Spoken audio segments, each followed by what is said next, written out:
Good evening. I'd like to call this meeting to order at 4:30:08. A roll call, please. Commissioner Bailey. Here. Commissioner Gay. Here. Commissioner Sapsi. Here. Commissioner Bunting. Here. Commissioner Owens is absent. Okay, we would like to, Commissioner Bailey, would you like to say a prayer? Bow your heads, please.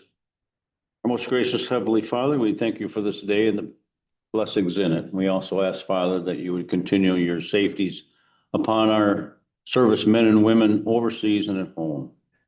Also, Father, we ask that you protect our first responders as they do an invaluable service to the community. We ask once again, Father, for the farmers, provided them with a couple inches of rain today, which was welcome, and we just praise you for that. We ask, Father, to be with us tonight so that we would do the best we could for the folks of Gratiot County and do it in your name. In his name we pray, amen. Amen. Okay, we'll stand for the pledge.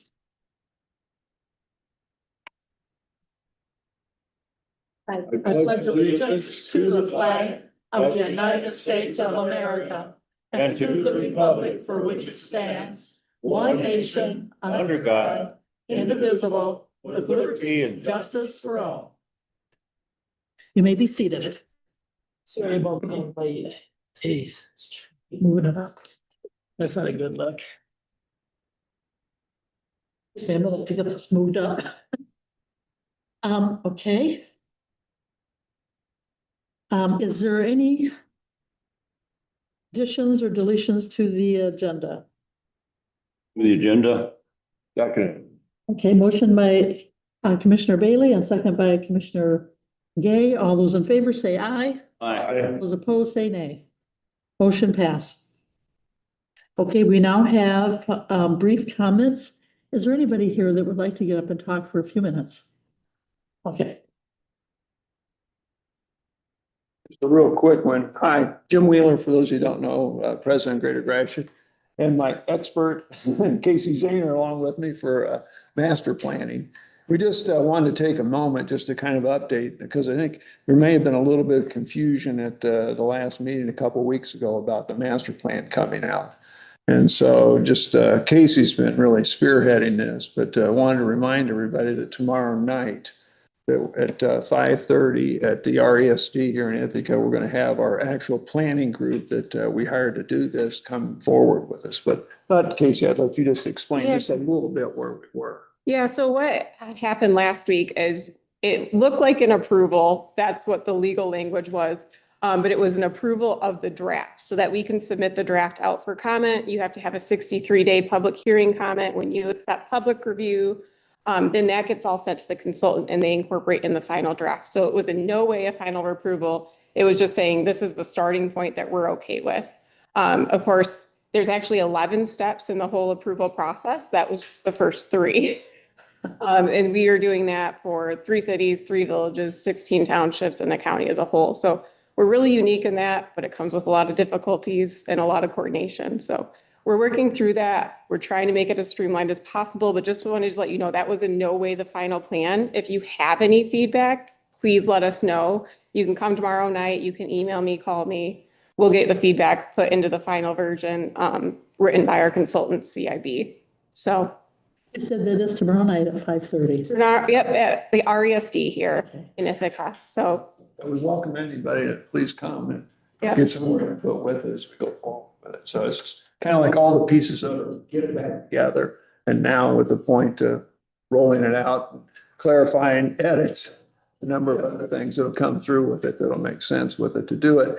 Then there's letters that go out, we'll have input even from the surrounding counties from it. So that comes in with it. So it's a fairly significant process to approve all this. And we're one of, I think, one in the state that actually does a countywide one. So it's good for everything, for the way the planning goes, but it also, the way it's drawn up, it's a little bit complicated. So more to come. Okay, well, thank you for all the work that you do. Yeah, thanks for the clarification. Once it's perfectly clear, once you got the email the day after or whatever. Oh, Yeah, makes my life a lot. Chronological order way better than what it was. but yeah, You're fine. I mean, we've talked or emailed back and forth. We're good. I'm just like. that legal language to approve. Mhm. So it is Yeah. really confusing. We Yeah. actually had to hire an attorney to make sure that those steps were outlined because it's so different to do for 21 units versus just Yeah. one township or unit. So. Sorry for the confusion, Yep. but looking forward to more. Yeah. Well, when you said it's what, first 3 steps of 11 are done, so, yeah, we have 8 more times to worry about it being a mess. Okay, is there anybody else that would like to do a brief comment? I'll repeat one more time. Is there anyone else that would like to say a few words? Okay, we'll continue on. Going down to Sub calendar. G. yeah, is there any, I think I said that, consideration of a consent calendar. Do we have Consent calendars. a motion by Commissioner Bailey and second by Commissioner Shopsy? Those in favor say aye. Aye. Those opposed say nay. The motion passed. Okay, we now are, I have to wear 2 sets of glasses here. Sorry, everyone. Okay, H. okay, administration order or report. Yes, thank you. I don't have much, quickly mention, however, that we did meet with the representative from the MMRMA and renewed the property liability coverage for the county. There was just a modest increase in the premium for that. Secondly, I would note that we have some ongoing work here in the county building. There's some painting going on here and there. Some repairs in the bathrooms and things of that nature. We have a crew here that's power washing the connector roofs between the old and the new and cleaning those up. They're gonna be resealed to go back under warranty. You notice the Yep, sound They bear. painted this wall also? no. Looks But, clean. we have new lighting. These lights over here have some trouble and so anyway, there's just some maintenance that's been needed to get done. And we've been after some of Are those they doing things. the cameras too? Cause ESP, I know. Yes. EPS Or is here for the security cameras and all of that work is underway as well. So if you come in and you see some strangers running around, it's all been planned and approved by the county. And just lastly, we are scheduled to meet tomorrow to open negotiations with the COAM. Thank you. Thank you. The front out there, those doors, are they done with what they're doing on the doors or? They said they're done. I Okay, question whether they should have another coat. yeah. Is it They've got definitely, 3 on them, but they Okay. didn't cover as well as. yeah, is what you might think. Yeah, we might ask them to go ahead and put another one on, but Okay. yeah, those have been, It looks like some of the weather stripping stuff, the one corner is kind of like hanging out there, so I thought, and you know, yeah. yeah, Maybe it painters, maybe it didn't adhere right or something, and I'm like, before winter gets here and we got snow blowing in they it. didn't screw with that, but Okay. I'll get the maintenance. Get a new stop on the I was bottom. on the phone outside today looking and I was like. Yeah, I noticed. Yeah. Anyways, Okay, I heard that we got applicants for finance. yes, Oh, those are due, I think, by Friday, Thursday or Friday. well, how many do we have? We had 12 to 14, I'd say. I've looked at them real close, but So we gotta go through yeah, People yeah, up. we'll get it sorted down and, depend on the grouping and how tight it is, but probably 3 or 4 interviews anyways, maybe more, but hopefully. we'll have that Any many. promising applicants? Yes. Well, good. I hesitated a little bit, but they tell you meet and they talk. I had somebody call me on that and I forgot. I know we passed out a business card of a number they could call. Can I get that phone number? And if they call me again, I will pass. It's on our website. That's My right. website? Oh, okay, I will tell them it's on the. Go to the website and that's right. Okay, that'd be great. Yeah. Okay, Commissioner Shopsy, you can first. Yep, week ago tonight, I went to Alba Township. they are moving forward with spending some of the money from their grant they received from Parks and Recreation that we approved. They've done some updates at the Alba Township Parks, or if you happen to be in Bannister for any reason, stop at the park and check it out. It's park looks as good as it's looked in a long time. I mean, they still have things they're working on, but they're gonna be putting up a fence across the front of it to hopefully stop some of the ATV and golf cart traffic that goes in and raises havoc with things. So I think this will help immensely once they get that completed. Other than that, they also, the township bought the old gas station on, Angie, what's the name of the street? It's Arnold Road on the other side of the highway, but is it Arnold Road there? Doesn't it switch because it's in the city? It switches before you get to Section Line Street. Thank you. Anyhow, the old Follett gas station sat on the east side of the road. The tanks are now removed and they're moving forward with some of their remodeling projects and how they're going to lay it out. It's going to be a lot of work, but I think it'll be very rewarding when it is done. And it's another, I wouldn't really say it was a blight building, but it was an unused building in the village, in the township. And to see it getting some new life and they have some plans, if it all comes to fruition, it'll be really something to, it'll be a bright spot as you're driving into the village of Ashley, and it'll be a good thing for Alba Township. So excited about that. Last night was the North Shade Township meeting. The actual supervisor got a hold of me and said, it'll take you longer to drive here than the meeting's gonna last. They sent me the agenda. There was nothing on there. So I called them and told him and the clerk that I will not be there. So there was no reason, and they were done. They sent me a thing that 15 minutes or less. So anyhow, that was nice of them to contact me. We know that there wasn't any reason to drive over. So. Okay, And then tomorrow I have Parks and Recs. okay, thank you. Commissioner Bailey. Monday night, the 11th, I went to the North Star Township meeting.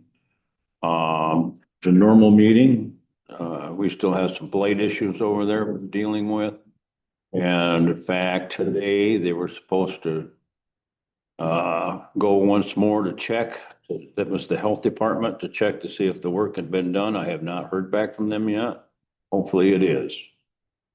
Then on Tuesday, I went to Lafayette Township and they rolled out their tentative plan for their new township hall. And had public viewing of that and some comments, and it was all positive. And so they're kind of excited, and their plan is where, I don't know if everybody actually knows where the township hall is now, but if you took Berry Road and Tyler Road, it's currently on the southeast corner. They proposed to, in the field just north of them was an old ball field and school. That belongs to the township. So they plan on building the hall on that portion of land. And then. On the northeast corner then? Yeah. And so their plan is to erect it and then raise the other buildings and then make that into a park eventually. So they got a good plan. It's solid. They really thought it out. They will not be asking for tax dollars. This will all be coming for most part out of the wind turbine money. So that'll be good. They've got cash money now for over half of it.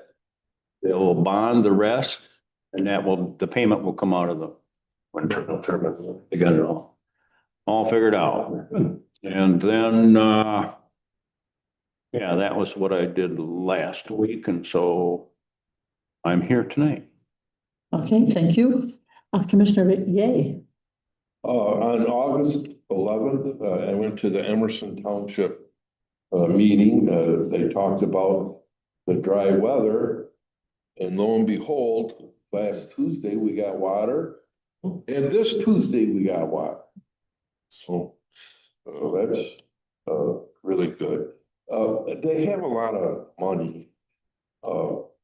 And they talked about, they'll spend a lot on the fire and rescue program. I didn't, I forgot to ask, they probably have a lot of money. It's the only township that has wind turbines. Right? So, then on August 13th, I went to Arcata Township meeting, and I've already talked to Sheriff Tom about this. Dave Ringel, who used to be on the board, now he's on like the planning commission. But I think he lives in he lives in Arcata Township. But he brought his whole family and said that their yard had been sprayed with bullets by their neighbors, and he was pretty upset, but got this handled, I think. They approved the master plan that Jim talked about.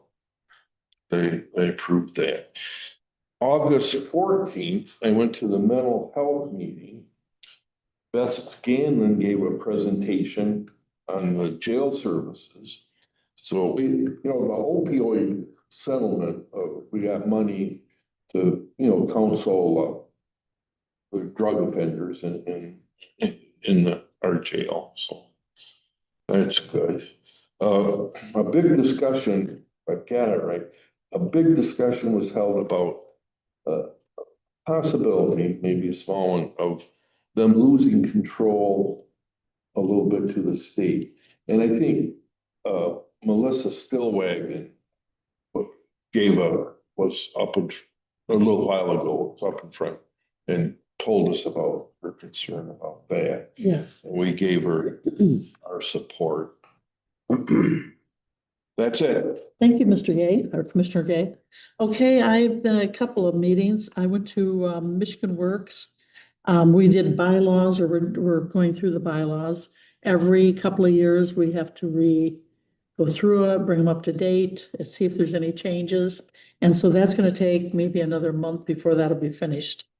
I also had an MMR meeting on the 8th, I believe. Yeah, 8th of, I'm sorry, the 7th of August, and it was well attended. One of our biggest meetings that we've had in a long time.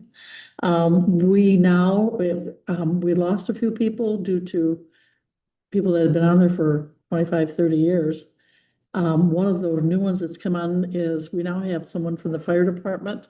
We have 2 people from the police department, or the sheriff's office, I'm sorry, sheriff's office. It'll be our sheriff itself, or if he doesn't come, he's going to send the undersheriff. And so we're really pleased to see both of them. And also there's a lot of issues that we want to talk about in the future. One of them is people not getting off on the side of the road when they're coming through is a big issue. Not only for the ambulance, for fire departments or police. When they have the light on, get over. That is a big issue. So anyway, it was well attended, and we also had another gal there that is interested in getting involved in not only the meetings, but maybe there's something there that they need. She had quite a record, didn't she, Tom, of things that she did. So looking forward to see if she's going to go and apply for some of the things that they need help with. So other than that, that's about, I did other meetings, but nothing that connects to the county here. Anyway, so I think that's it. We'll go on to the next thing. Now, consideration of new business. We need to go into a closed session. We're not going to be there very long. We're going to go into the side room and everybody can stay here and visit. We might be just maybe 10 minutes or less. Would you say that? Brian? Motion. Yeah, okay. I need a motion. I make a motion to go into closed session. Okay. I hear a second. Support. Okay. Okay, a motion by Tim Gay and a second by Steve Shopsy. Roll call. Okay, roll. Commissioner Sapsy, Yes. Commissioner Bailey, Yes. Commissioner Gay, Yes. Commissioner Bunting. Yes.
We got. You have to wait till Angie back. everybody's in.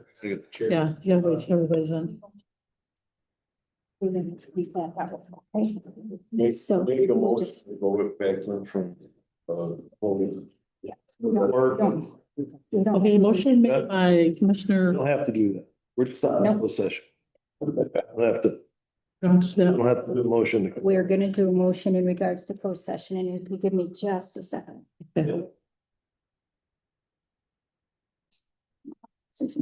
For them to, wait for them to come out and then we'll go. Yeah.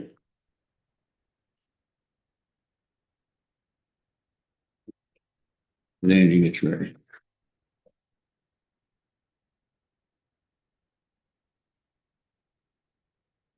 Still right.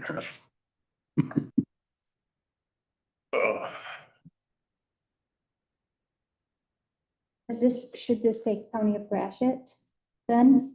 Or is it this case completely? Sorry, I see that. Yep. Is anybody out in the hallway? Because we have somebody.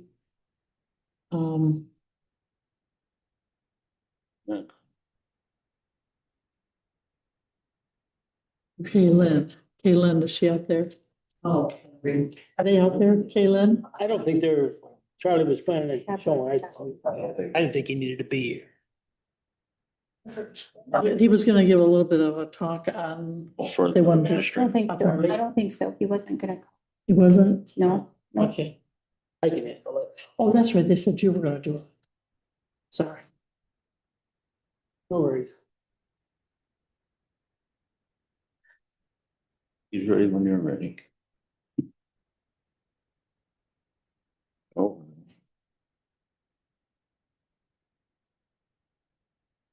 You want me to read what I've got and you tell me if it's okay? Okay, to opt in to the settlement of Thomas A. Fox et al. Versus County of Saginaw et al.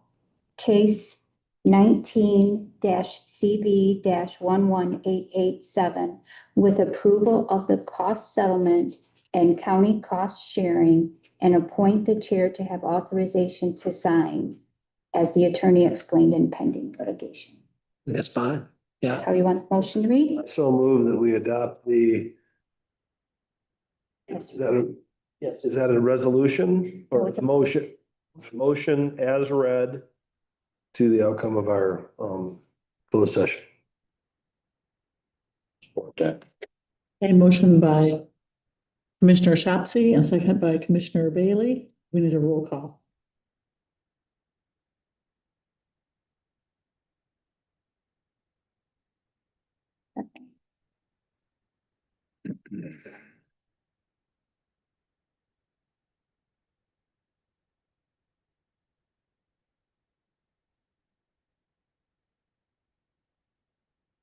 Commissioner Bailey, Yes. Commissioner Gay, Yes. Commissioner Sapsy, Yes. Commissioner Bunting, Yes, Commissioner Owens is absent. motion pass. Yes. Wow. Okay. I give her a minute to catch up a little bit.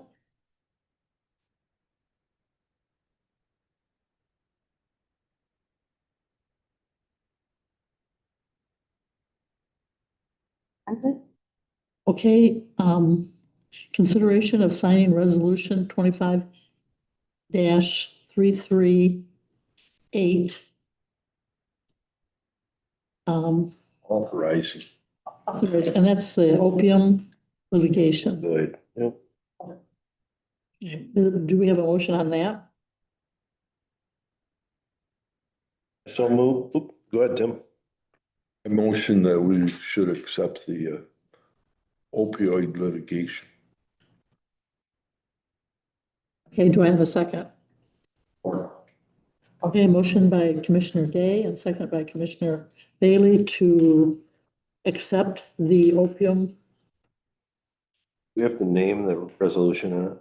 I've got Yeah, it it's in the 20 motion. yeah, it's- I've got, and the title, so I Yeah. put the title, authorization entry for participation agreements in partial settlement of the National Prescription Opioid litigation and entry of state legal government interstate agreement concerning allocations of settlement proceeds. And so we'll do roll call. Okay, the roll call on that.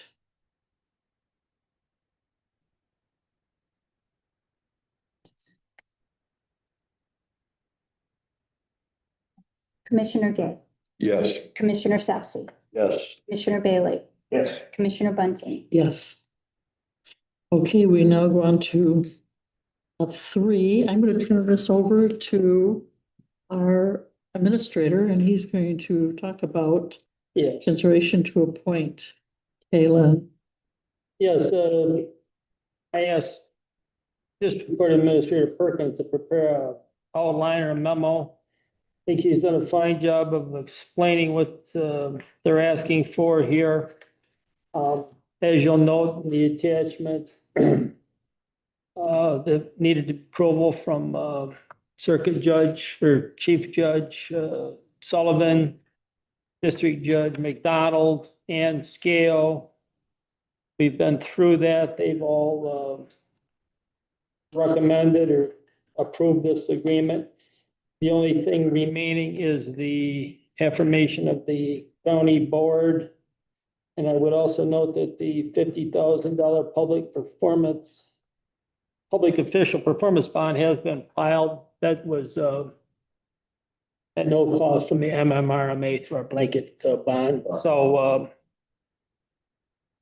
I had talked with Mr. Perkins earlier this evening, and what it is, he has one person in his office that's retiring next year. And so they have to start training somebody in now to take his place. There's quite a bit of responsibility to it. Were you going to tell about that? no, go ahead. Okay, he was telling me that there is a lot of responsibility, a lot to learn. And this person is this Kayleen, but she has to be, there's a lot, she's got to take, I believe, a test. And she has to be approved. Do you know what I'm not sure exactly what company has to be approved by to be able to do this job. And then on top of that, it has to be bonded also. And so it's a very, very important situation that she is going to step into. And so they're very concerned. They need to get her trained and make sure that she's going to be able to pass everything. But one of the stipulations in this is that she also has to pass the county commission board. And so we need to pass her tonight to continue on. So next year is 4 months away. Isn't it right? Yeah, 4 months away. Yeah, when you think about it, it's 4 months away, that she'll take this job. So we need to okay it, get her bonded, and then she'll continue on with her lessons and that things that she has to learn before she can take the job. So I need a motion tonight to approve of her to step up and take over this position in the future. I so move that we appoint non-attorney magistrate Kaylin Green to the magistrate position for Gratiot County. Or Okay, motion by Commissioner Shopsy and second by Commissioner Gay. And we need a roll call on this, I think you do. you know? Okay, all those in favor say aye. Those opposed say nay. Motion pass. Okay. Next, consideration to set the annual budget meeting for September the 16th, 2025. Move. Okay, motion by Commissioner Bailey and second by Commissioner Gay to set our budget hearing Yep. for September the 16th, 2025. Wow. And this will need a roll call. Commissioner Bailey, Yes. Commissioner Gay, yes. Commissioner Sapsy, Yes. Commissioner Bunting. Yes. Motion passed. I get my glasses back on. Okay. Next will be the 25-26 general fund budget, and that'll be, I'll turn this over to our administrator, Mr. Wood. Yes. I'm gonna stall just a moment, but as I've noted, here she comes now. She's actually been over across the hall working and spending your time wisely. So as we've noted, there has been an awful lot of work to date, but we don't have a draft to present. We're gonna go through the major issues related to that here, just in a PowerPoint presentation.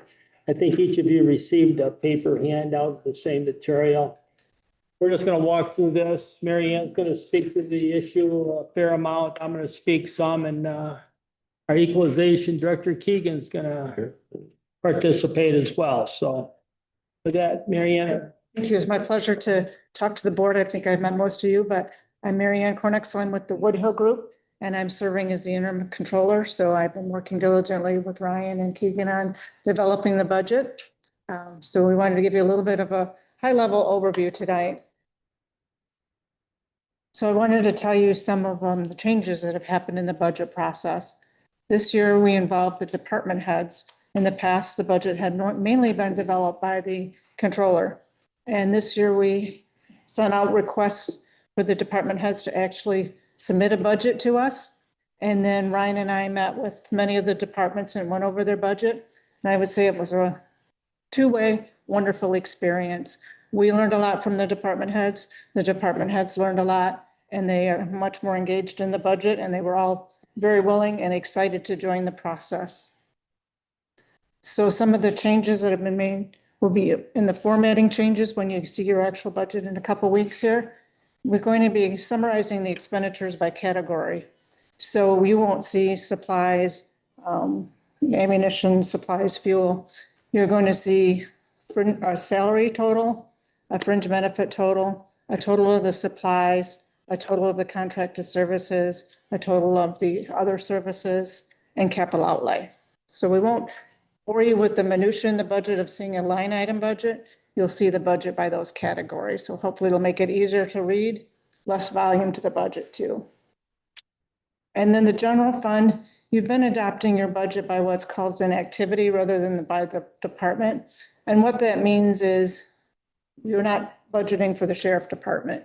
You're budgeting for public safety, which includes the sheriff department, the jail, and many other departments.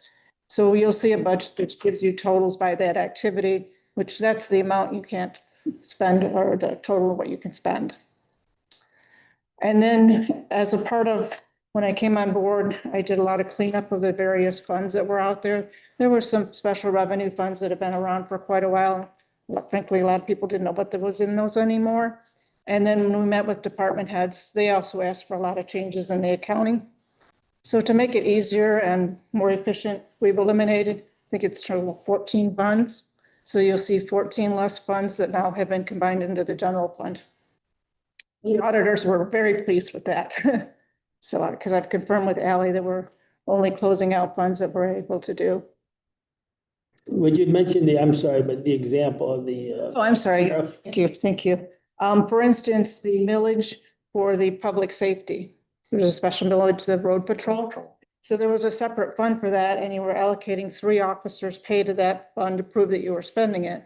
Well, those officers did the exact same thing as the officers in the general fund. So we just put that revenue source into the general fund. And now, as long as your expenditures for your sheriff department are more than that millage, we've met our obligation to the voters to show that we've spent that money. So rather than having a little bit of allocation here and there, we combined it all into one.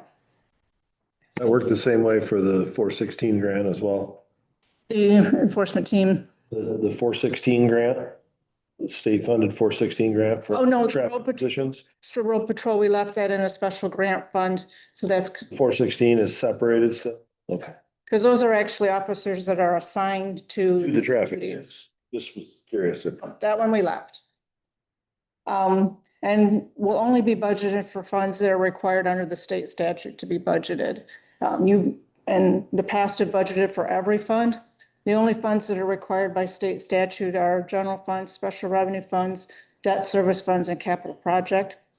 So we're going to have a budget for those. And then what's called informational summaries, which is a management tool for the enterprise funds, such as your jail commissary, your blight elimination. Those will still have budgets, but they're just for information. You won't see budgets for your trust and agency. Those funds that just go in and out, they're not even your money. So we're not gonna have a budget for those anymore. And the last thing I wanted to highlight here was that the general fund and special revenue funds are considered appropriated funds. That's under the Budgeting Act. And that, in the resolution will say appropriated funds, and that gives you the right, ability to spend those funds. So those are the general comments. I'm going to turn it over to Keegan and Ryan about the tax revenue. Yeah, I'm gonna cover the first few pages here. The state equalized value is on the page 3 here. And this is interesting to note here, this sheet, agriculture is the big boy in the equalized value is 36%, residential 34, personal at 23. People, I want to be clear, that is 50% of true cash value. But beyond that, it's pretty meaningless to our purposes. So I mean, I hear people are confused about SEV and what that means. And so the next page we have. Kind of ends at that, the 50% value Yeah, as first this. yes. So taxable value is really what your budget is Yeah. built on. So I just want to note, looking at the wrong. I had my own copy. The green one gets a lot smaller when you go on True Text. Yes, it does. You would know that, wouldn't you, as a farmer? So Thank God, or you wouldn't be able to find it for. a comment on the state, on property tax in general. There's a movement now, a group that somehow thinks they want to eliminate property tax, or X the tax. This has been loved since the beginning of time in the state of Michigan and a lot of states because of its stability. And it would be disastrous if property tax was not as stable as it is. It's not as stable as it was prior to some of the actions we're going to talk. It's like socialism. It's all fun and games till the money runs out. Yes. So anyways, on the taxable value on page 4, the script, taxable value equates to our cash, the revenue that the county receives. So you take the taxable value, multiply it by the millage rate, that's the dollars that are coming back. So in this, the script is flipped here. That's primarily due to proposal A, which came about in 1994. It limited the increase of the value to inflation or 5%, whichever was less. And the only time it adjusts is when property is uncapped, as typically through a sale of residential properties or commercial properties, things of that nature. You'll see that rather than 36%, agriculture is now at 19. Personals was 23, it's now 36. I'm sorry, it was 34, now it's 36. The personal property is the surprise. That was 30 or 23% on the other sheet. Now it's 36. So it's skewed itself. The next sheet here, the historical taxable value by class. This is interesting. I just primarily wanted to focus on the so the top sheet is the top box, the taxable value for real property. That's worth about 1.3 billion. That's pretty stable, as you'll see the status of that. It's been pretty much increasing every year at some level. There's a little exception under the commercial for one season, but other than that, it's been pretty darn stable. Some years we've done fairly well. It has exceeded 5% before because of new development. That's when it exceeds 5, but existing properties can't exceed 5. Gratiot County is very unique in that you have such a high personal property value. 36% is very high for taxable value. I used Clinton as an example. I'm familiar with them. It's 6% in Clinton County and their residential 72%. So, each county has its unique character. Yeah. And Well, that's because we have a lot of utilities that we. yeah, so that's illustrated in the second box on this sheet, You said Clinton's residential 72 or 76? 72, 72%. and their personal 6. Yeah. But just, as a comparison. I ask you to take a look at the industrial personal. That's the center of the second box there.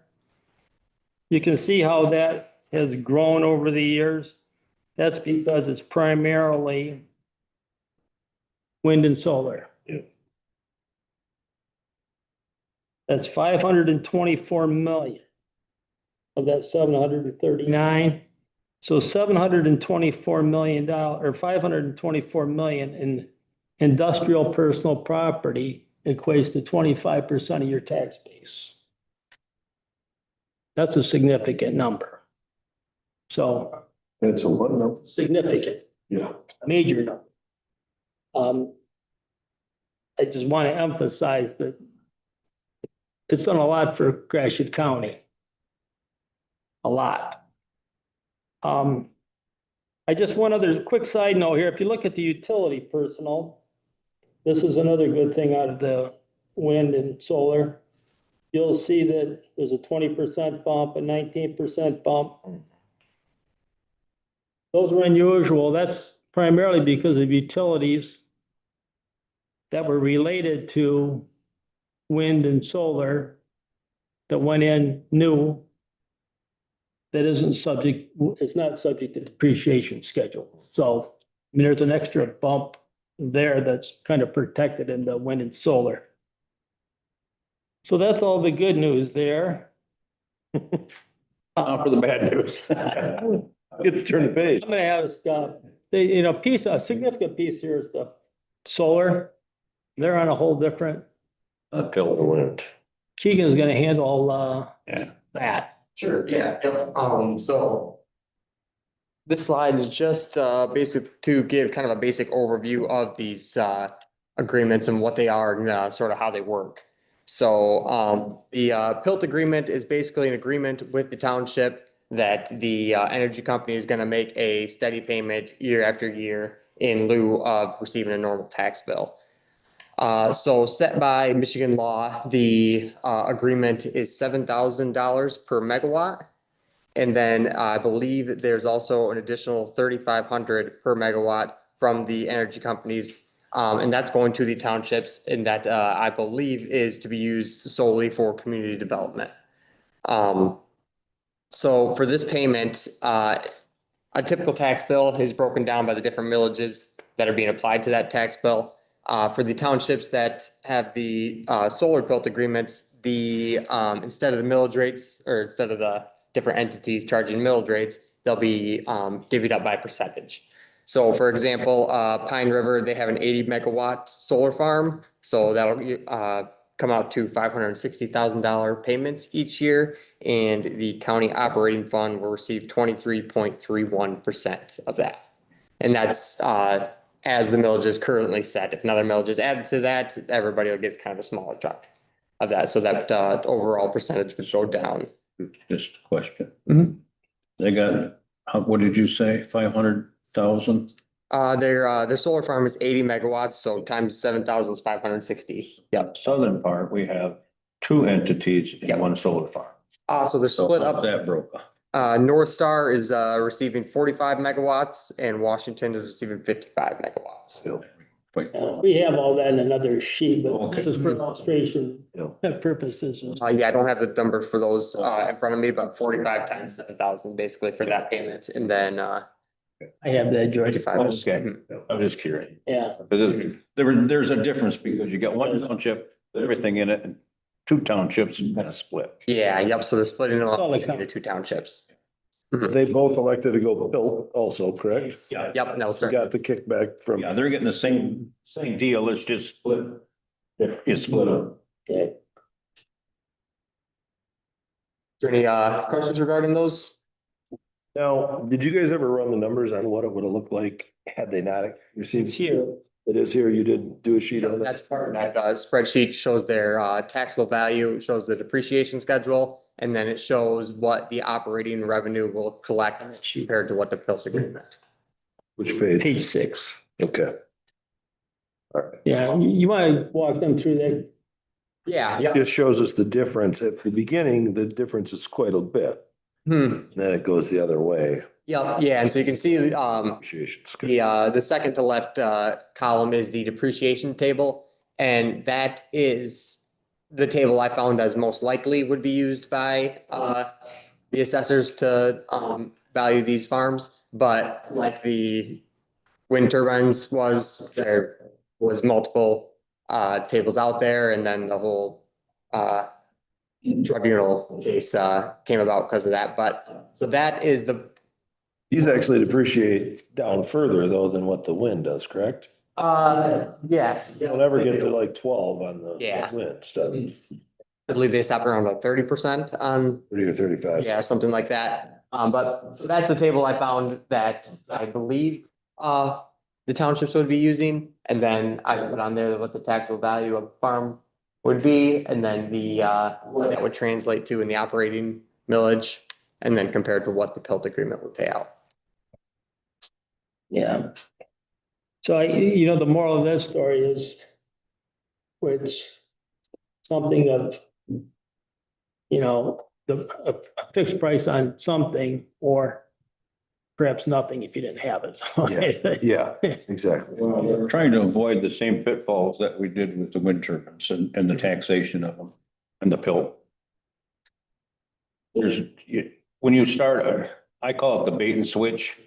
When we started out, it was a different tax table altogether than what we Yeah, finished up. absolutely. And that was pushed by the energy companies with the state. So with the pill, you're actually guaranteed an income and it's not going to change. And that's because we spent 10 years or better.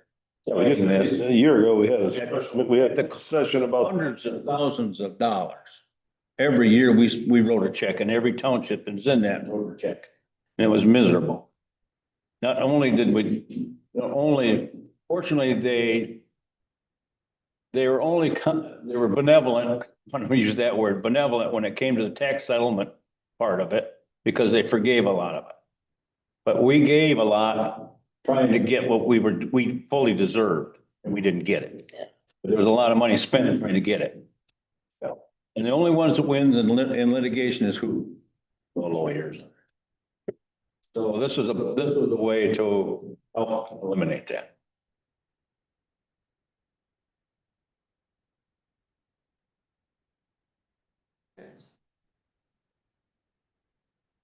All right, there's no more questions there. So this next slide just gives a little history of the taxable value for Gratiot County, and I broke this into the first column is real property, and then that percent change is just year from year percent change. The next column is personal property, and then the total of all properties. And then the last column is what the taxable value would generate in operating revenue.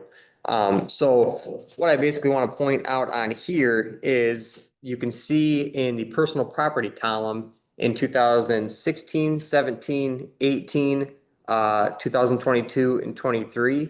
These were years that didn't have any new turbines or big solar energy developments happening. And you can see that they're pretty big decreases from these the turbine depreciation. So it averages out to a 4.8% decrease on years that no developments are happening.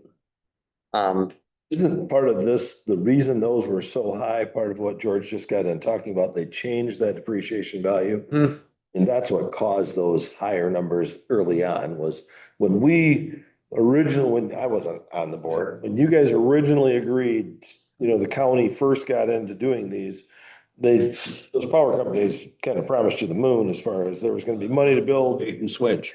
Yeah, that is Exactly what it was. that's what caused this, isn't it? Is they ended up changing the tax structure.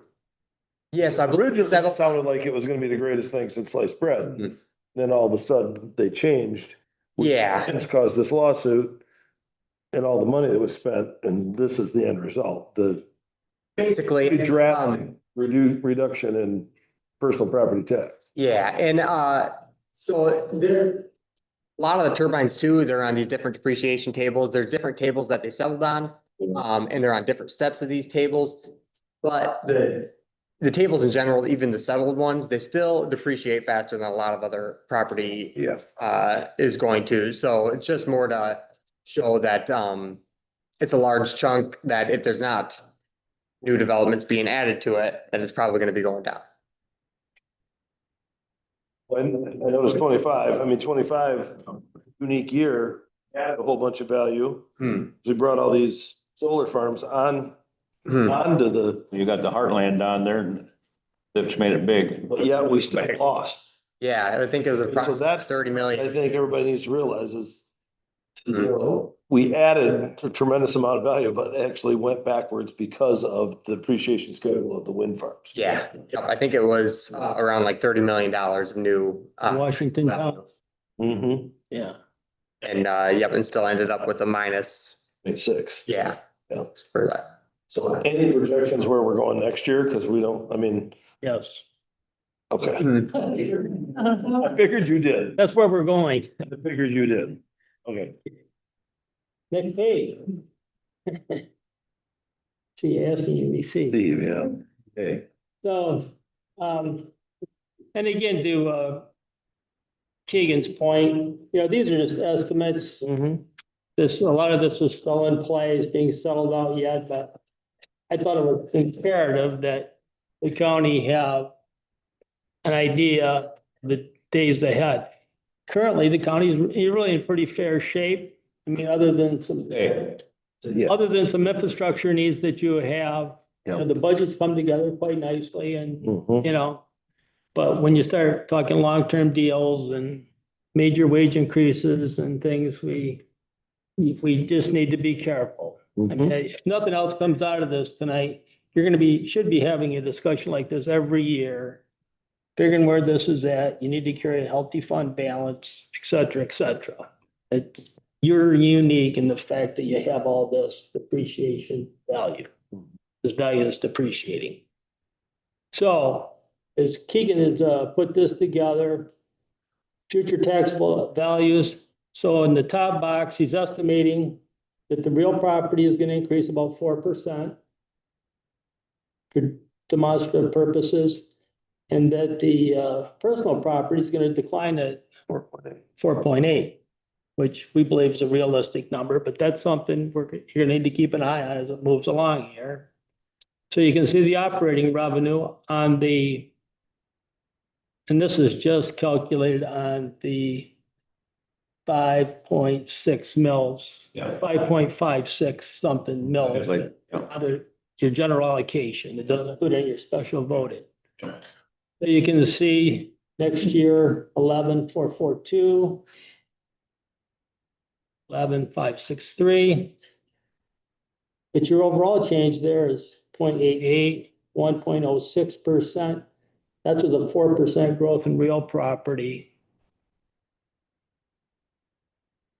Unless you get some new wind energy things, you're going to be pretty flat even in a normal year. Mhm.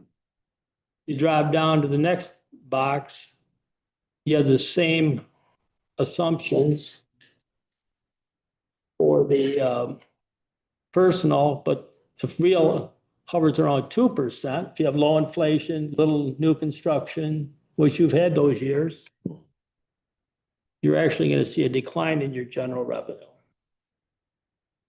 Not drastic, 50 grand, 38,000, but it's going the wrong way. Yeah. And, that's real. when you add in salary increases and health insurance and volatility in your pension, Hmm. things can go south pretty quick. And I mean, this is a good story, the wind energy money that you've received and what it's done for us. But it's a cautionary tale at the same time that you need to be careful with new ventures and long-term deals and long-term bonding and those types of things. So, Fortunately, we don't carry a lot of debt right now. That's a good thing. so I just wanted to be certain that you had a mechanism to see these numbers and recreate them annually. Keegan will be here for years to come and you'll keep a close eye on this, work with administration, These young future people, budgets. the young people in this room, we'd like to have them still working here in 20 years, you know what I'm saying? It's, I don't know what percent, 65%, 70% of your total revenue, your property tax. I mean, it's big, it's the main town. Yeah, it's for sure. This is where it's happened. So when you guys, 25% of it that's declining, you're gonna need an awful strong. Top 10 at the Gratiot County. Yeah. So page 9. You've just highlighted some of the millages that you have special voted, senior services, parks and economic development, agriculture. We've noticed or noted the revenue that generates this year and their fund balances. So the senior services, they currently have a fund balance of $1.5 million. They have a seniors services donation that's nearly 400,000. So they're carrying an awfully good reserve. They have some capital needs, but they're going to easily cover those. Yeah. And to be straight with you, I've spoken with the director, and she's said that we could reduce that millage levy, and she could still provide excellent services. I mean, we can't eliminate it altogether, but you could reduce that millage from what its maximum allowed is right now. Parks, they have a nice, healthy fund balance as well. It's close to 100%, I believe. You can tell you have extra voted millages. You go to the parks, they're beautiful. You have a nice maintenance facility out there and an office complex and et cetera, good equipment. You drive around in new trucks and I'm not suggesting that should be reduced, but you know, it shows. And it's one of the departments that really kind of stands out as far as its funding and its ability to get things done. Right. Economic development, agriculture. Yeah, their current rate's 4.5, but the electorate set a cap of 5. I think this was reduced last year, apparently by the board, to a levy of 0.45. So, I would suggest that it's noted here that they have 2.8 million in assets. I believe that could be reduced further as well. So I'll just leave that at that. And flip to the next page. The property tax, the next page lists all the special millages.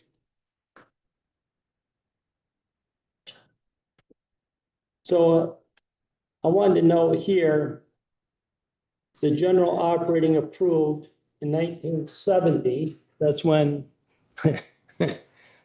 there's a formula for how this allocation was set, but it's at 5.98 here in Gratiot. That's a little less down in Clinton. I didn't bother to look up the history of how that came about. It was something to do with the tax levied at the time and they locked those. It's not my fault. I wasn't even born. You wasn't even born. Jeez, not my fault. well, there's a lot of you that weren't born when I was born. Like about everybody in this room.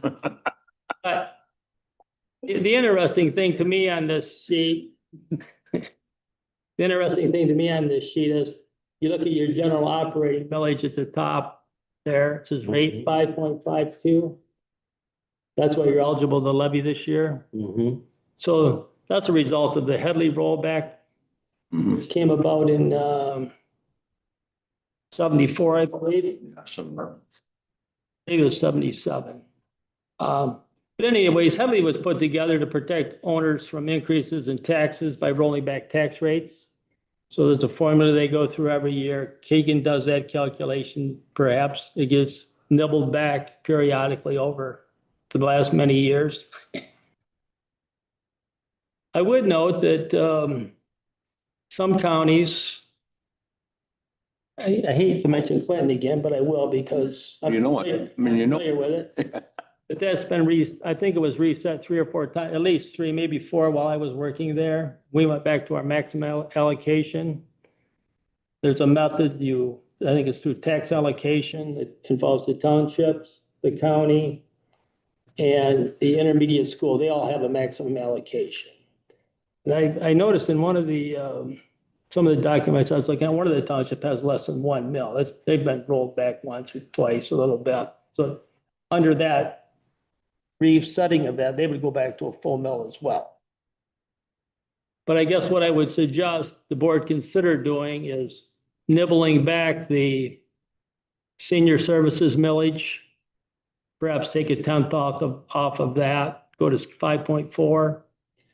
I would suggest another reduction in the economic development and agriculture of 0.35. That would represent a 0.25 reduction overall. The difference between this 5.5 and 5.98 is 4.5. So you could close that gap. And if you did ask the voters to reset, it would be a very negligible increase in overall tax. You could, If you reset the other two and then take it, go for resetting the whole thing to the 5.98, yes, but in conjunction, lower the other two, so it's offset. really a very minimal Yes, difference in tax. yes. That isn't something you can do this year, but that's something going forward. And I would just note that if you were collecting the 4.45, you reset, this year it would generate another $944,000 for county general operations. And that would give you an offset to some of the depreciation that you're experiencing. I believe that the county, I mentioned the parks, how well-funded they are, and they run nicely and good equipment. There's some other areas internal to the county that could use some extra help, support, shore things up. We talked about, bonding and some of those types of things for some improvements for the jail or whatever. It would just give you a lot more flexibility, and I think you can improve general operations as well, do something other than through the special voting. That's something to keep an eye on for a future year. It's too late to do that right this year, but that is an option that you have. And if you don't need the money, push it back a little bit. Show the public that you're watching and paying attention, and, spend what you need to spend, but don't spend it just because you have it. So I'm going to be quiet for a moment and I would Ann's going to continue. add to that property tax discussion that you do see those 2 millages that you talked about, they expire at the end of this year. So they're going to be on the ballot in August, I think you said, Angie? Usually in August, those 2 will be up for renewal. So that would be the time to be communicating to the voters if you wanted to reduce those millages on the ballot. And then what your plans were to add it on the general. Do we have time to do that? I mean, it's August right now. Next year's August. Next year, you can't do it this year. It's already allocated. we're talking 2026. Oh, because it We're not gonna- expires. so- We won't have to do. You can't do it now. I was like, You can even run it in November. You can't Okay. do it now. I was like- Is that? No. it's August 19th. These millages be approved, hopefully at the next meeting and first meeting in September. The latest they can be approved is the last meeting in September. But those rates are the maximum allowable millages, except for the ag econ, theirs is maximum allowable is 0.5. But as a board, you can to collect anything less than your maximum allowable millage. Yeah, I'm sorry, I should have clarified. I was suggesting that maybe even trim them back on the L 4029 that we're gonna do next month or next meeting. Okay, You would send the signal that, yeah, we're, okay, then you're gonna vote to reset them. That gap would be that much closer next year. next year. Okay, And that would take a bit of a push from the county and the townships to understand all of that and educate folks, but it would be a great benefit to the county. Anyways, I'll leave it at that. And then as far as the 25-26 budget for estimates, based on the discussion we've had with taxable value being relatively flat and the village rates remaining the same, I've proposed the budget to be a flat revenue, no revenue increase from property taxes. If we do see one, that'll be a bonus, but I didn't want to count on that. So that's, the budget is conservative. So overall, I wanted to give you an overview of the wage and benefits. Because that represents in the general fund 66% of your expenditures, which is to be expected in a service organization. The majority of your budget is for wages and benefits for your people who are offering those services to your constituents. And then wages and fringes are also 56% of the whole county, all the budgets in the county. So it's a substantial number, and we spend a lot of time on those projections. So the wage projections that'll be included in your budget for 25-26 are based on the union contracts that have been approved. And then we're recommending a 3% increase for the non-union employees. And we believe those are affordable increases. And then I wanted to speak a little bit about healthcare costs. I know that you had a representative from Acrisure here, the meeting before. We won't go over everything he did. He indicated that there would be an increase in costs. But because the county pays for the hard cap and the employees pay for anything over and above the hard cap, the increase in cost will be, unfortunately or fortunately for you, on the employee side. So the hard cap costs the county pays is up 2.9%, and that is established by the state. So there is a slight increase in the healthcare cost for the county, but it's 2.9%. In the past, general fund has contributed to the healthcare fund because of part of your healthcare costs are self-insured, if you will, because you're paying a premium for coverage, and then to get your coverage up to what you're offering to the employees, you're self-insured and you're actually paying those claims, and you're self-insured for your prescription costs. So the illustrated rates that we're charging are supposed to cover those things, but those things are volatile. Some years they can be down, some years they can be up. But this year we believe that we don't need to cover any of those costs because there's a significant balance in the healthcare fund to cover those.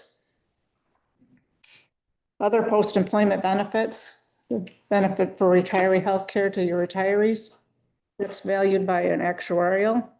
And at the last valuation, which was 9/30/24, the unfunded liability is only $23,344.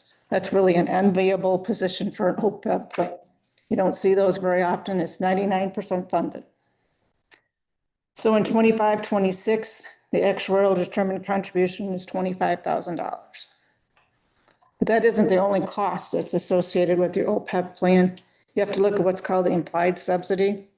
And I don't want to get too technical with you, but the implied subsidy is those self-insured claims that I talked about, plus the premiums that you're paying for your retirees, minus the retiree payment. So usually that's those self-insured plus the premiums are more than what the retirees are paying, because you're actually paying, a credit for the employees. They pay less depending on how many years of service they worked here before their retirement. So that actually is considered a contribution to the plan. I think in the 25-26 budget, that's about $200,000 that I'm projecting. So continuing on with wage and benefits, we have the defined benefit pension plan. That's a closed plan. There's no new employees in it. We have 5 current employees that are eligible for that, but after that, those 5 retire, then it's no more current employees go into that plan. The last valuation for that was December 31st, 24. And the liabilities were $38.9 million, assets of 33.7, for unfunded liability of $5.2 million. So that's 87% funded. That's a pretty adequate funding rate. The actuarial determined contribution for that plan is $865,000. And that's an increase of about $169,000 over last year.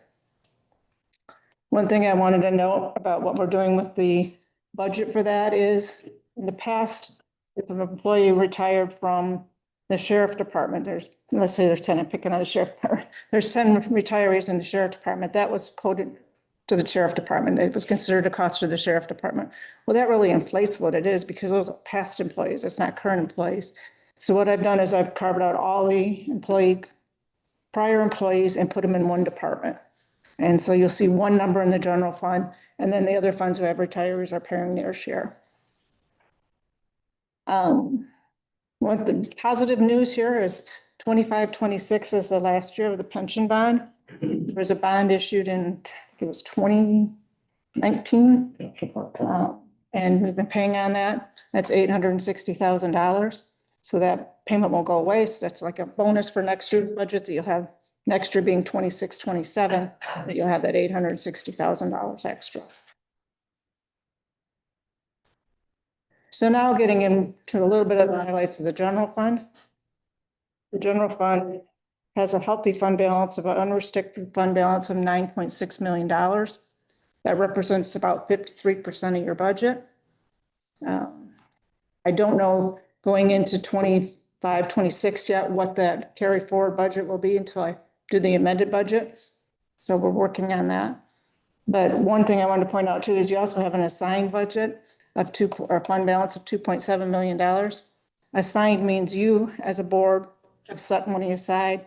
You can set it aside more. You can change your mind on what you've set it aside for. There's no legal restrictions on that assignment. But you have $2.7 million in that.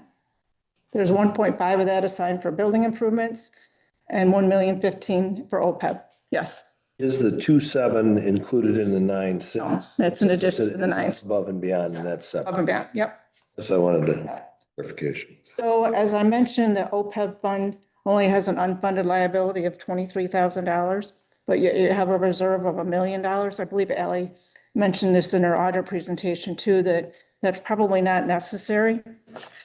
Probably not, it definitely is not necessary. So we're recommending that you take $1 million of that and make an additional contribution to your MERS plan. And the reason why we're doing that is, and you did $6.7 million when you did the bond, that was back in 2017. If you put this $1 million in, you can have it grow faster than, Terry does a wonderful job investing, but the MERS plan can invest in the market and get higher returns. So it's going to, more bang for your buck if you have it in the MERS plan versus leaving it in the county's general fund, waiting to make those contributions. Did you happen to do the numbers on where that would take our MERS? We're 87% funded on that. Correct? Yeah, I didn't do that, but you're going to take the 5 million right off the top, Well, back down to It's 4 only gonna million. bring you up to, in the low 90s. Yeah. It's not gonna bring you that far. Oh, I know. But it'll be, 5.2, I mean, it's a significant, I mean, if the market continues to go up now, it'd be a good time to get in because the market's gonna continue to go up. The MERS plan assumes a 6.93% interest rate. Earnings on that money.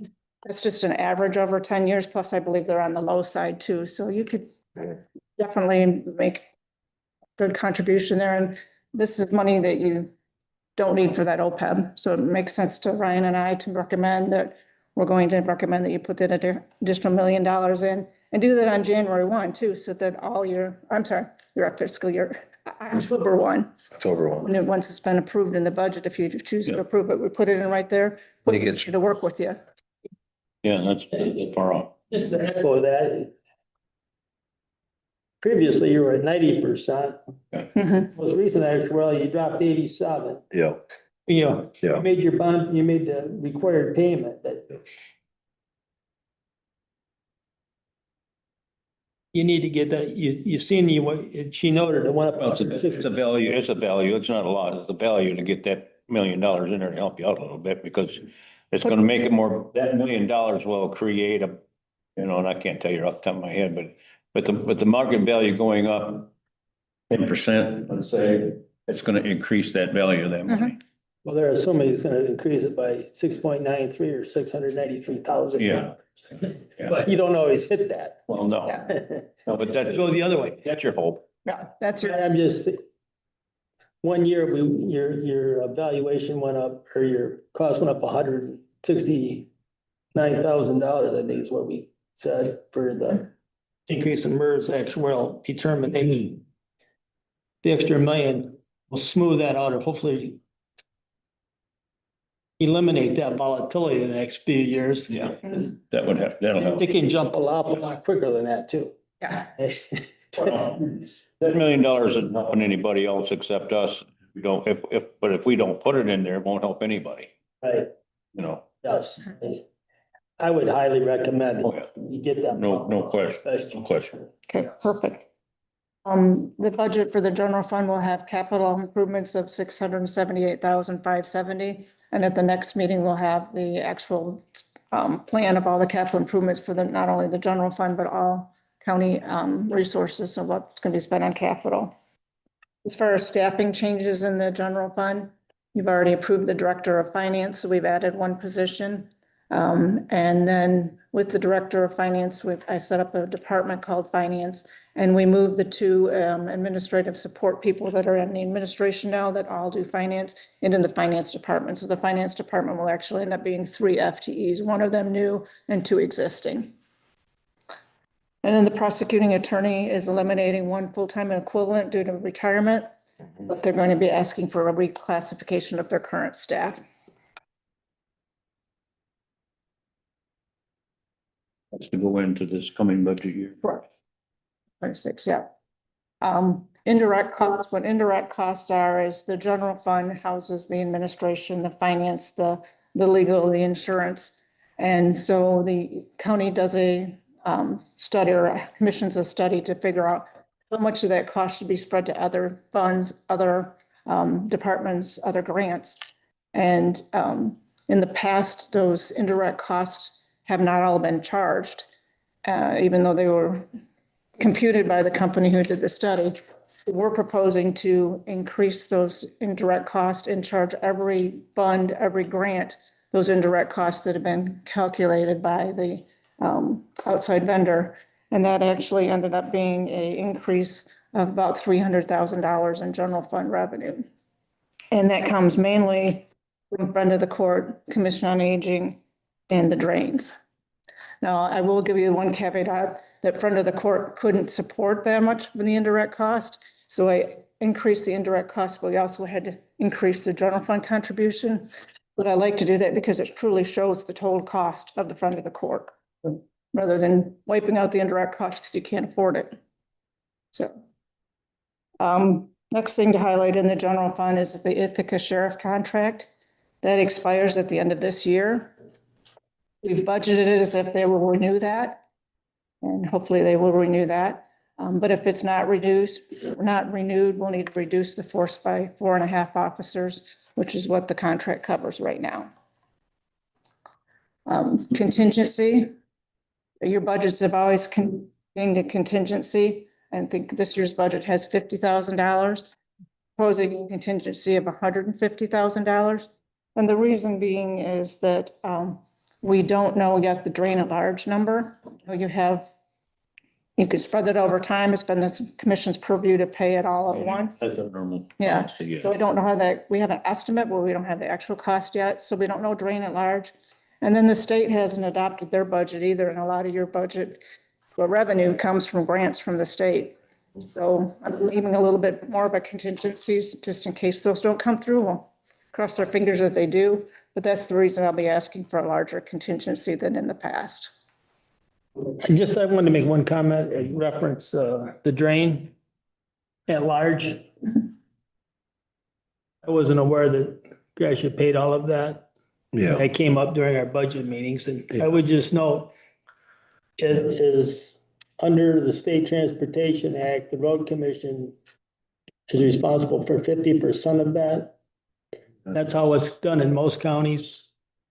Really? Yeah, it's MCL Act 51 of 1951. Go. I sent that to him. Because I've been talking to Bernie about the drain contingency thing, because actually I have an appointment here in 2 weeks to go in because there's all these inter-county drains that are all All changing. these, So the stuff road is commission's been getting away with it. Something changed. The board needs to have a discussion regarding. We'll have a discussion. Yeah. We'll have a very, 50% of it is supposed, right? Yeah, that, you know, So, shouldn't say too much, right? to I gotta go the talk. best of my knowledge, they're responsible for that. I know that's what happens in Clinton, that's what happens in Eaton. I've talked to some other colleagues, they're not familiar with anybody that doesn't. Yeah. So that is what it is. Well, I don't have the authority to get on. I think there's probably some underlying reasons why we just did it. Because historically, our county road commissioner, county road commission doesn't carry that much funding. I mean, they don't have a lot. That's, I'll leave that at that. yeah, but we could, I want to bring that up. but I didn't even realize. Yeah. Anyways, I'll leave it at that. Okay, good. Something I just learned. So the general fund is close to finalizing the numbers, but I am confident that we will not need to make cuts to balance the budget. Whether it's going to be that we're dipping into fund balance, we will for the $1 million for sure, not that we're putting into the pension fund, but we'll have that very shortly to you. Right. So our budget next steps are setting the public are hearing. you talking about finalizing this coming year's budget, right? Not the budget adjustments that you're gonna have to make? We have to do both. Yeah. Yeah, I know you have to do both. Excuse me. The cuts thing is talking about this future budget, this 25-26 budget.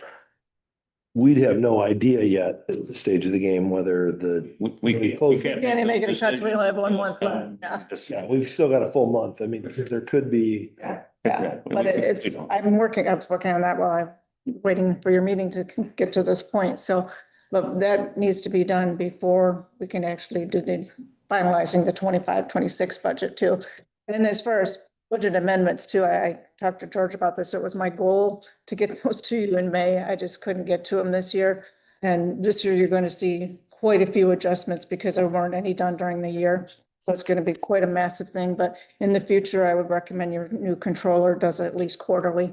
So, and then every time you bring something to your agenda for an increase in a contract, that there should be an amendment to that. I know Ryan's been doing that with all of his that he brings forward, that you bring amendment with anything that's added. And this has all been explained to these department heads and chairs as well, that, you know, these should be done on a quarterly basis. When Well, you're when working on the budget, just so they're aware, you know what I mean? Because obviously things are gonna change. And that budgets are a living. We'll have that talk, yes. Okay. Yeah, all right. So that was kind of a side note there, but we set the millage or set the public hearing for September 16th on the budget and the millage rate. So we'll get that published and so people can come and make comments if they'd like. And then by September 2nd, I'll have you a budget draft of the general fund and all the other funds and the capital improvement plan. September 2nd is my deadline. I'm hoping next week, but I don't want to overcommit. So We only work part-time. September 2nd, we'll be reviewing the draft of all the funds and the capital improvement plan with you. And then on September 11th, which is just a couple of days prior to your September 16th meetings, you'll actually get the budget document. That'll have the resolution, it'll have all the extra information, Ryan's transmittal letter, the actual document. And then September 16th, we'll hold the public hearing and adopt the budget and also do those last 24, 25 amendments. Any questions on where we're at so far with the budget? Yeah. Did a good job presenting it. Yeah. And then as you get the drafts, if you could possibly give Ryan and I your questions in advance, that way we can make sure that we have the answers for you, because sometimes if we have to dig at something, we may not be able to do it right from the top of our head, but if you have any questions on the budget as you go through. So we will have a full week, not just, I mean. Yep, September 2nd, Days. you're gonna have about 2 weeks with the, September 2nd, I'll give you just the numbers. It won't have the narrative and all that, but you'll be able to look at the numbers. And then by the 16th, you'll be able to have the full document. By the 11th, we'll get the full copy, right? 11th will be the full document, but on the 2nd, you'll have all the numbers. Well, the numbers on the second, Right. full document on the 11th. So we'll have basically 5, On the 6 public, days. to on the get 16th. Yeah. Of every. Well, I mean, because when they- it's not fair to, oh, I got your question, but I sent it to you 4 o'clock in the afternoon, you know what I mean? I want to give it, I want to have an Are you gonna- opportunity to really digest it, feed it.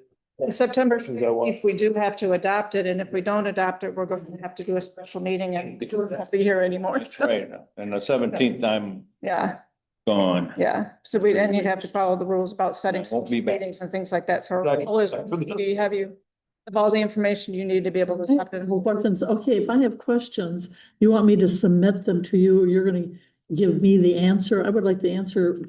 Because we have new people on the board, I would like them to know what my questions are, so they know the answers. Well, I thought I would bring the questions up at the meeting. Well, good, that's what I, We could email no, I would like to, no, that's what I want. be a one-on-one that you and I are answering questions. That if you ask a question, I presume everybody would Yeah. want that answer. So I would like to be public, yeah, okay, thank you.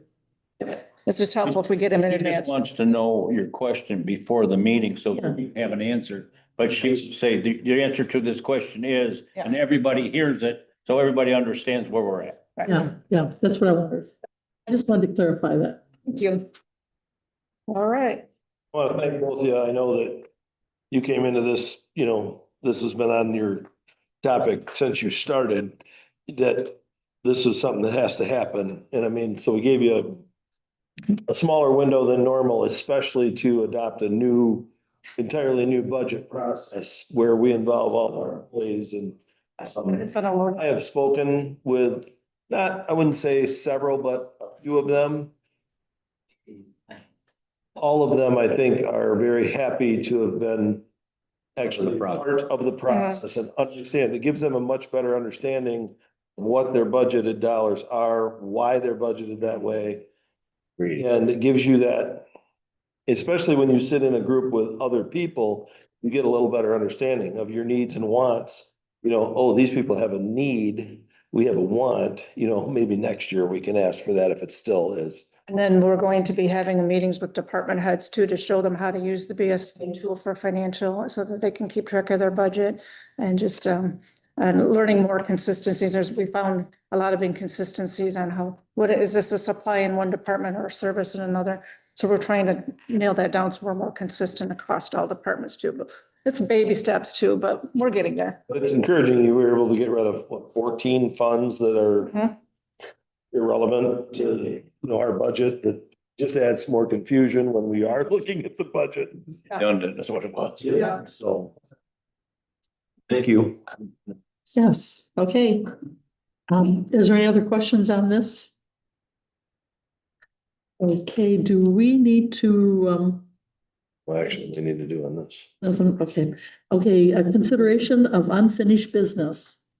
Is there any unfinished business that anyone wants to bring up? I would make a motion that we would suspend the regular board meeting and go into the airport meeting. Support. Motion made by Commissioner Bailey, Here. second by Commissioner Gay. To, all those in favor say aye. Aye. Those opposed say nay, and motion passed. Can we take a few minute break? Yeah. Let's take a 5-minute break. Be good. We'll get some more water. There you go. I need to get Andy, more water. Yeah, Andy, I gotta go. I gotta go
Oh, no. These people go. I want to work with him. He's good because he was. Let's go to work. Sopsy, let's go. I'm coming. Go to work. And a couple of the other parts. I'm gonna give you my phone number. I received a text. That What's that? This works here one day a week. Who? Mary Ann. Oh, yeah. She's here on Tuesday, depending the day, on the day. Stop in. Really your gavel. doing a great job. I will. I need a secretary when I'm up here. We should. I need Who a, doesn't? Yeah, well, let's go. here, Let's go. okay, take your places. Judge Jan providing. Yep. All my stuff put away. Okay, we're now opening this here. Let me find my notes. Airport. Okay, considering to enter into the airport meeting. We already did that. Okay, Yeah. You're in charge of the airport meeting. I'm gonna, what page is that? Maybe, The airport should be an open meeting. It's a whole nother meeting packet. It was the very last thing in our packet. you know, I think I'll put it in here. And just generally, we'll turn that over to the airport manager. Okay, go ahead, you can start. I'll find it. All right, well, I sent a packet in, which, included, activity at the airport for July. Probably a couple things to highlight, which some of you already know. We do have our, PAPI lights or precision lights at the end of, 927 that went out on, July 10th. We have signed an agreement with Jay Wrinkle to have them fixed, but they haven't been able to be out yet. But they're scheduled to be out here before the end of the month. They're trying to finish up some projects of reconstruction of lights. So hopefully they'll be out. Other than that, it's a pretty straightforward month. July was a little bit unusual, with, people coming and going to Oshkosh. And we had quite a bit of fuel sales, Yes. tied to, people going to and from Oshkosh on the Hunter low lead side. We also had, quite a bit of Jet A go out. If you look at that second page, or third page there, we sold 7,547 gallons of Jet A compared to 9,000 last year, same time. So we're 1,500 gallons under, but it's all tied to how much spraying crop dusters do and stuff. And so, July and in August here, there was tar spot. They've been spraying for that. And in August, they've already taken a little over 8,000 gallons of Jet A in August here. So we'll see what it ends up. They're pretty well done with the spraying for that, but then they'll be going into seeding in September with wheat and soybeans. And depending on how wet it is, that may be down also. So we'll just have to see based on what the weather does and stuff. The other thing is the private hangars and the county owned hangars got finished up painting in July. So we ended up first part of August build the private owners for their portion of that bill that the county paid. So far, we've had 6 out of the 9 reimburse the county for that. There was a couple that we had to direct. Send most of the bills via email, but there was, I think, one that we had via regular mail because they don't have an email account. So hopefully by the end of the month, in August here, we'll have that money, most of it, if not all of it in. Other than that, I just provided the data. We did have one day in July that the weather was bad, that we had no fuel sales.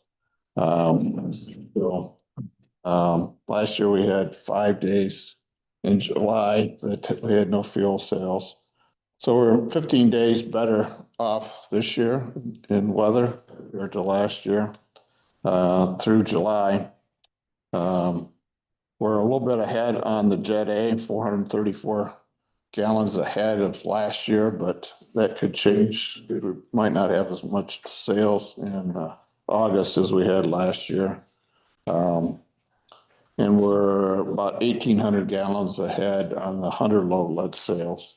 And again, depending on what August brings, that may be close to what we did last year. Other than that, coming up here in August, we have our fly-in this next Saturday. Our luncheon from 11 to 2. I think everybody saw the flyer last month and stuff. So weather looks good. We'll probably guarantee 300 lunches to the caterer and stuff. Last year we guaranteed 200, 300 came, so they had to bring more food. So we'll see. Every year it's kind of not sure how many we're gonna have, and it all kind of depends on the weather, but the weather looks pretty good as of right now for that. I don't know if there's any other questions. We did get our lawnmower that we purchased. Oh, that's in service now. Yeah, it just come this last week. We got the lawnmower, the one that we ordered April or May, so. But I think it has 4 hours on it already since It's for what? 4 hours of time. It's just It's a, on Thursday for. Yeah, we actually mowed Sunday with it the first time, so. very happy for the airport. It's been a long time and it's really looking nice and Yeah, I don't know if everybody's seen the hangers all painted and stuff, but they look Not been better. comments. So come out on the 23rd, we can see, you'll be able to see the hangers, come out for lunch around the 2, so. Any other questions or? someday you'll have a big city out there. You'll have a hotel and a Yeah. restaurant. I don't know about that.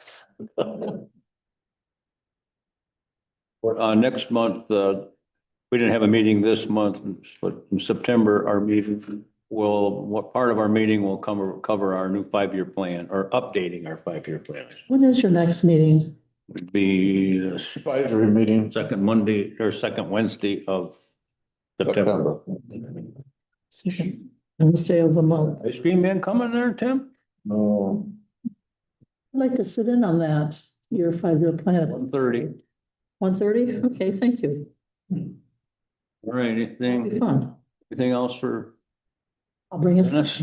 Oh, that's just very Good. good. Very good. All right. Thank you. I'm bringing a snack to MMR too at the end of the year, so I better keep I it up with motion we them. go out of the airport meeting and go into the finance. I will support that. Okay, motion by Commissioner Gay and supported by Commissioner Bailey to go out of the meeting for the airport. All those in favor say aye. Those opposed say nay. Or the motion passed. Hey, And so now we are going to go. the finance. Motion to enter into the finance meeting. So move or support, I mean. Motion by Commissioner Shopsy and second by who seconded I did. it? Commissioner Bailey to go into finance. All those in favor say aye. Aye. Those opposed say nay. Motion passed. Okay, Into finance. okay. Very good. The first thing is the cash balances. They're tracking. We don't have any issues there. Mary Ann hasn't brought any issues up to me, so I guess we're good to go. You'll notice though, go back and, well, obviously we don't have any, ARPA money anymore, so that line has always been blank, but that everything else tracked, with our normal budget process. So that's good. Next is our check register, and I'll give you a few minutes to go over that, ask any questions.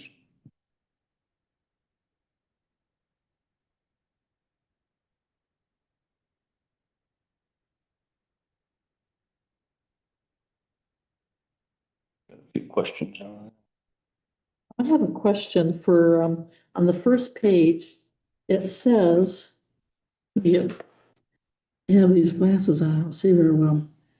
It's for the state of Michigan. This is Gratiot. I can't read a fee out. Anyway, it was for 40, I think it's 48,500.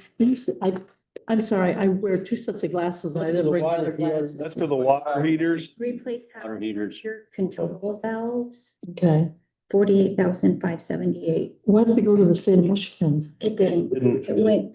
Smiley's Plumbing and Heating, Okay, line right above it. okay, sorry about that. I did not bring my reading glasses, so I'm have to make do here. Okay, that was one of my questions and, does anyone else have any questions? I'd just like to make a comment. When I got this, I went through all this stuff and I sent Brian, Becky, Terry, all an email. I don't, Sheila, did you get it? I don't even remember if I sent it to you or not, but anyhow, I just was typing in people that I thought would be able to answer these questions for me, and thank you because they were timely. They came from all the right people, because I didn't know who would answer certain things. And it was very, very helpful to have everybody be able to, What were the questions that you asked?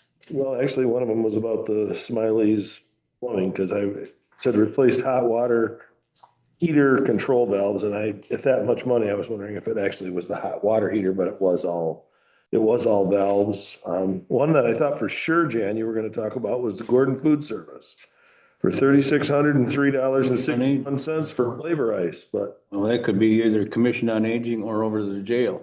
they didn't really buy $3,600 worth of flavor ice. That was a very small portion of what Oh, yeah. the first thing on there. So Oh. I entered it said flavor. I was like, what do we do? Buy it for the whole county? I was like, you gotta talk about one very large sum of flavor ice. I was like, man, I was like, dang, they're really good. Before. That's all right. Now, I do have a question on this. The canceled checks from 7/17/2025. We don't have the check numbers, but there's 1, 2, 3, 4, 5, 6 that are entered in here. I was gonna ask that same question. So I guess why would we put 6 blank lines in there if we don't have the check numbers? You have a check that has more distributions than can put on one check, it actually goes on to the next. And it doesn't have an amount on it, it's really on it. So That's how these voided checks come about. they're in consecutive like that. It's a lot of times. Yeah, there's a Subscriptions bigger than. there's a whole, okay, So so I'm like, writing the check, so you have to cancel it, start over. well, I figured that would be one reason, but I'm like, why would it be 6? See, this is nothing. When I started here, there was nothing to have 500 canceled checks a month Mhm. because we did everything by check. Yeah, but that actually makes sense that if they type beyond one check, that it goes on to the next one and that cancels that out. The amounts on the first check and then there's maybe 4 checks behind it that are the details. Is it like, what did it, how does it happen? Because it does that a lot. I noticed that, Little I wondered why. Very little There was hits in 6 this there. county by ACH, and now nothing happens in this county unless it is an ACH. I mean, my God, I couldn't pull my hair out when I got here. Jeez, what a mess. But 6 is great. I was impressed, or not really impressed, but I just thought there was an awful lot of checks that were written. I mean, there's 1, They paid it. 3, 4, 5, 6, 7, 8, yeah. Remember, over $60,000 a day is run through this county. That's a lot of money, if you will. And a lot of those, if we'd have been in the old system, we would just still be writing checks. So. No, and it's steadily and exponentially gotten worse over time. I mean, it's just crazy. But that's the animal we live with anymore. This way in here. Do you have any other questions on the check register? If not, we'll move on. Of course, we got the July revenue and expenditure report, which is anything that strike you funny on that? The budget from October compared to July, should have been amendments done to make the budget closer. So you see some variances because it wasn't amended during the year, but we'll take care of those next couple of weeks. Good. Wrap up to 24-25 amended budget, so don't be alarmed when you see things that are over budget, it's just. Budget. Like COVID recovery. Yeah. Well, that, people get confused when they do this too, because you got some over budget that, and a lot of times it's 100% because you paid it up front. So when you look at that, you got to know really what you're looking at. Is it an ongoing account or is it something that we pay at the beginning of the budget year and fully fund it? And there's, Like my stuff, George, you know, I paid for it and then I can say, oh. Exactly. Well, yeah, that's why your department getting so crazy with all of them. there was things where, you know, like the one thing that I put in that email, there was things that funds came out of the wrong, people were paid out of the wrong fund, and then it's the things upside down until you guys do all your budget amendments. Yep. It shows that, you know, we spent more, but it really wasn't more. All right,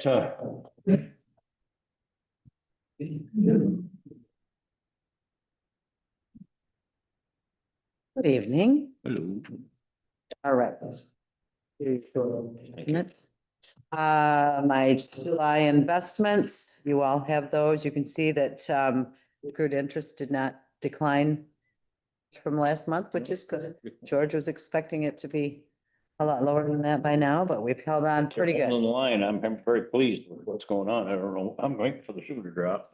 No? Don't. Well, I think, September, the Fed's gonna drop. Yeah, I know, but we've, But I hope not, but. There's some fight about that, yeah. I'm kind of conflicted. uh-huh. We make a lot of money on interest, but at the same time. We pay a lot in interest. we Yep. pay a lot. I know, it's kind of a catch-22, so. Then we have the receipt distribution report, which For that. is the same. I don't see a lot of change in that. That is just the money that comes in and to the different offices that it goes to, the line items, how much. So that you get kind Nothing of, unusual this nope, month. nothing unusual, so that you get an idea of It stays. what we're taking in and where. 13. Let's see, and then the transfers, there are quite a few less transfers as far as the general pooled cash, because we have gone back to our original way that district was doing their banking. So we're not doing those transfers daily like we were, because it was Oh, yeah, unnecessary. that was. Yeah, that was unnecessary. It was very time consuming for everybody. So as you can see, the transfers really Into data. went down, and that's the reason for that. Our property tax, foreclosure property tax sale is 21st, which is this week. So hopefully that goes well. Did you get your answer on that parcel we talked about? Yeah, kind of. If you would like to stop up, we'll, have a conversation on that. That's been kind of a curvy road Yeah. past week, so if you want to stop up, I'd be glad to fill you in. George, I've told him the same thing. I think he's going to stop up tomorrow, so if you're around. Well, what's the 21st? The foreclosure tax sale? You want to buy some property? Cash foreclosure? You have an auction here. Yeah, we have contracted with Title Check a few years back. They do that stuff. They auction, They do. They handle 79 counties out of the 83 in Michigan. Traditional auction. It is not, it's online. No. We get so much more exposure away So than what we I used to. suppose the houses don't go for that much money. Are they run down or? Some of them, I mean, we do our best to make them marketable, but you know, when you're, a lot of times when you know that you're not gonna be there, you don't exactly maintain it like you would if you were gonna be staying. We have this year, or this year we have 30 properties. Last year we had 12. Usually it's about 15, so we had a lot more this year. So that was one of Steve's questions to me was, why, why does your budget look like this? Well, because we budgeted for 12 properties because we don't know what we're gonna Yeah. have when they make the budget up. That's. Yeah, when they create the budget. Year starts off like with a minimum Minimum bid. minimum bid. exactly. Sometimes you don't get to them. We, On the first sale, we do. And then we'll have another sale next month, re-offer at the same cost. And then because the houses don't all sell. usually they do, but sometimes there's a couple that don't. Yeah, we have a pretty good rollover generally. Because we have so much exposure because of title check. Because it's an online auction. But yeah, that answered Steve's question. It's like, we don't know what to budget for because we don't know how many we're gonna have. We don't know what we're gonna be looking at. So It's just a we do guess, the best we can. best guess. Yep. Does anybody have any questions? Nick, Terry. I make a motion to adjourn.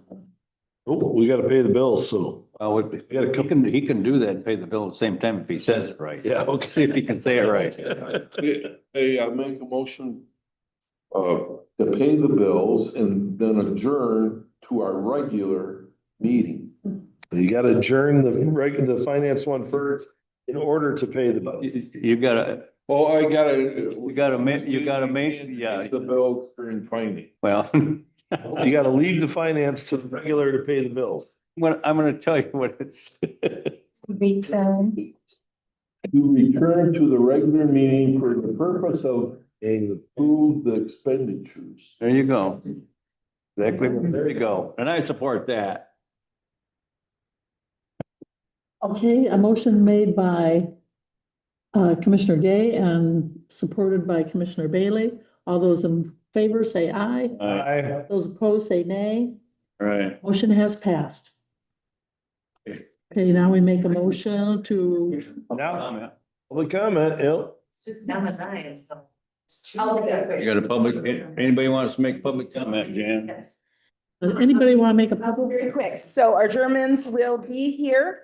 2 weeks from today, they will be touching down. And so Dave and Sheriff are going down to Detroit to pick them up. This is the basic itinerary for the week. If there's anything you're interested in joining, please do. You got the email with the link for the luncheon. If you have any questions, let me know. Once the more detailed itinerary is done, it will go out to all commissioners. Sheriff, are you going to bring him back in the police car? Let's work. We're taking the. I would have rode with you if you were going in the police car with the lights on. Make a motion to adjourn. Second it. Hey, Terry, What I'm you said that auction is.